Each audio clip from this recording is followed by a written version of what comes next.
There's a secret army working right now, billions of them, creating something humans have been obsessed with for over 8,000 years.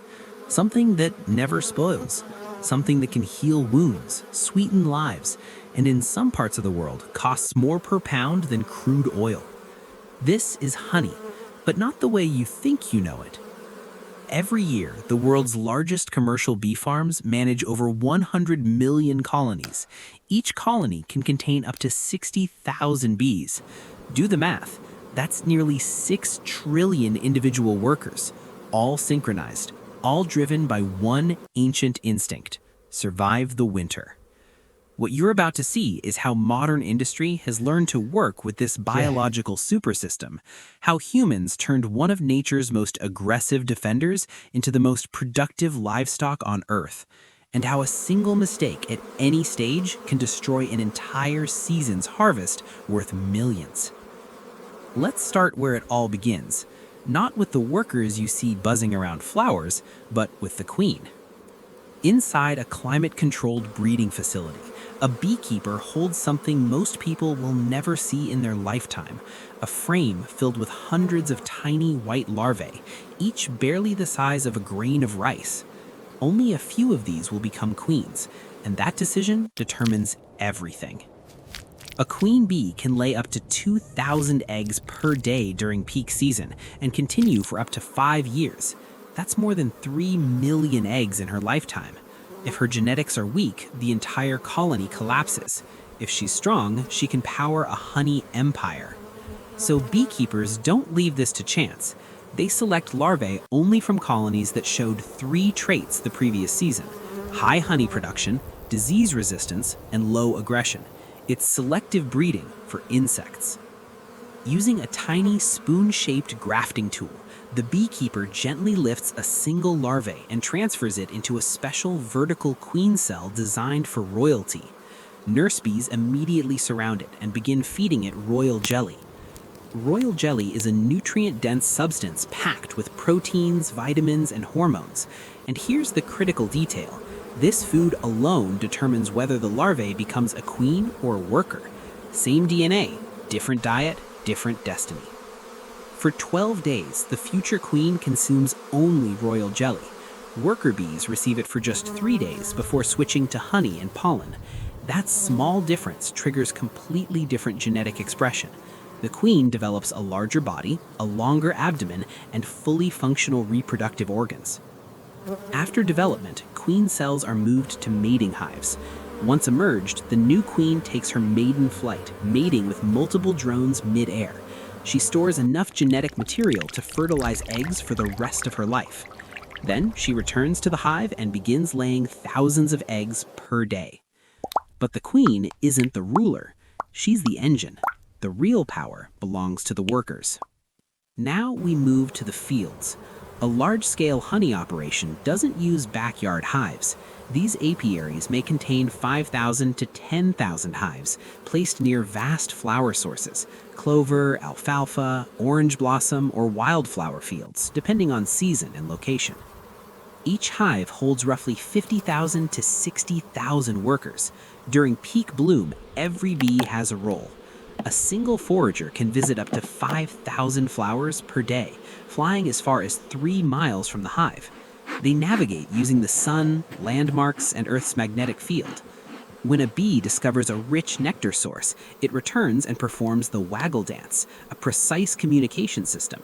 The angle shows direction relative to the sun. The duration shows distance. It's biological GPS encoded in movement. Nectar is stored in a special honey stomach, separate from digestion. But nectar isn't honey yet. It's 70 to 80% water. To transform it, bees pass nectar mouth to mouth, adding enzymes like invertase, which break complex sugars into glucose and fructose. The nectar is then spread across honeycomb cells, while thousands of bees fan their wings, over 200 beats per second, to evaporate moisture. The hive temperature stays around 95 degrees Fahrenheit, controlled entirely by the bees. After about 48 hours, the nectar becomes honey. Once moisture drops below 18%, the bees seal each cell with wax. That wax cap signals perfection. Now it's harvest time. Beekeepers approach the hives in full protective gear. A single disturbed hive can deliver hundreds of stings in seconds. The first tool used is the smoker.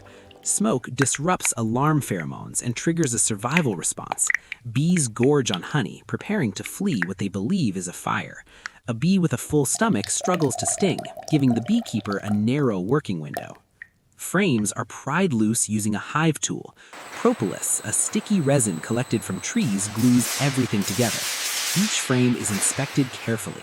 Only fully capped frames are harvested. Uncapped honey can ferment and ruin an entire batch. Qualified frames are brushed clean of bees and placed into transport boxes. A single full frame can weigh up to 10 pounds.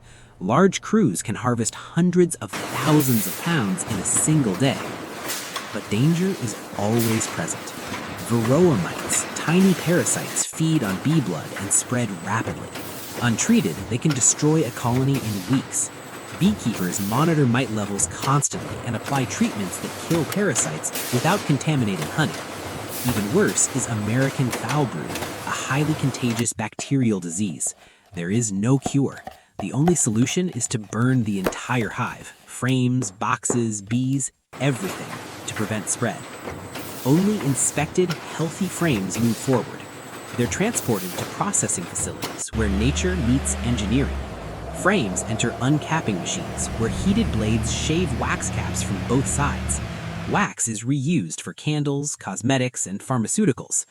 Uncapped frames enter centrifugal extractors.